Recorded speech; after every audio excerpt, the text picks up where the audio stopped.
natapos natin to, i-deliver na natin to.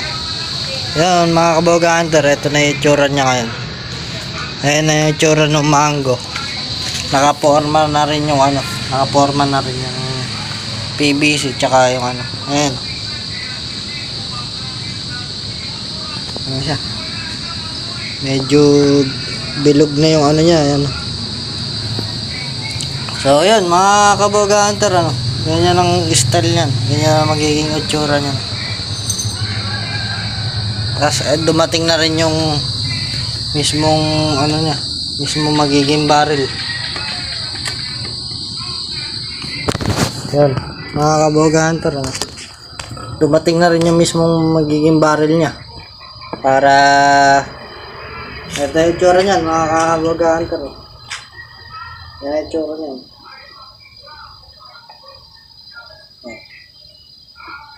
Yan yung itsura niyan mga kaboga hunter. Kasi ito yung barrel na lumating. Dalawa. Ang in-order natin sa Shopee. Ayan. May sukat niya. May raya rin. May ano yan. Wala siyang raya pala. Pero pwede siyang pantigsay. Pwede siyang pambaril ng ibon. Pinag-aralan na muna natin ito maigi bago natin ano, gawain. Kasi mahirap gumawa ng walang alam mga kaboga hunter. Halos ang oras natin ngayon is mag-aalas 6 na ng gabi.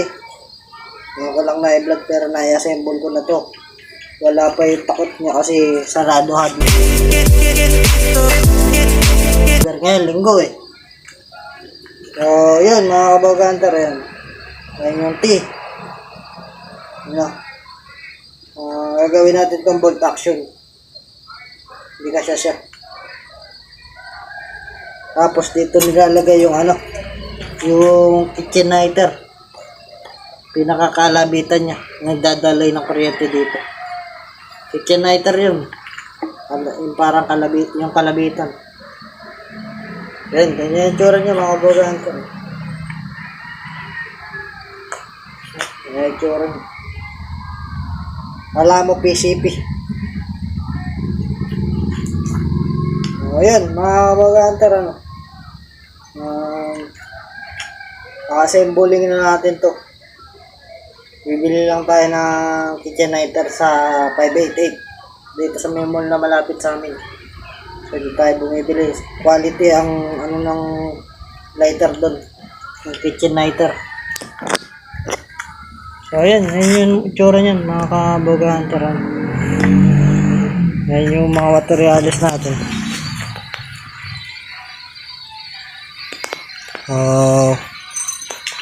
Yun, update ko na lang kayo mga kaboga hunter, ano. So ito yung karoktong nung part 2 nung ina-assemble natin na ginawa natin na mango. So yun mga kaboga hunter, stay tuned lang. Don't please subscribe bell button para lalong updated ka sa ating mga video. Hit mo na rin yung notification bell. Yun, sa lahat ng maninigsay ng Kenyo or sa mga tropa natin dyan maninigsay, shoutout sa inyo lahat. Hindi na natin babanggitin yung mga pangalan nyo, pero makikita nyo yung mga pangalan niya dito sa vlog. Yun, shoutout sa inyo. So stay tuned lang mga kaboga hunter, ano? Stay tuned lang para ma-update ko kayo mamaya pag isasalpa ko na yung kitchen lighter. Tapos para ma-testing na rin natin pagka natapos natin.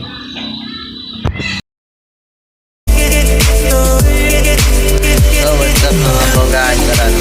Nandito na naman tayo. Anong oras na, gabi na. At sa kahapon na binidyo ko, ngayon ko lang itutuloy.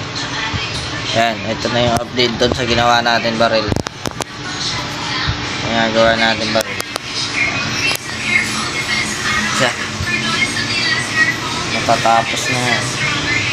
Mas lalagay yung likod na rin. Parang makikita nyo kulay pink na yan. Kulang tayo sa digit. Yan. Update ko kaya mga Boga Hunter pagka ayun na itsura niya. Update ko kaya pagka matatapos na.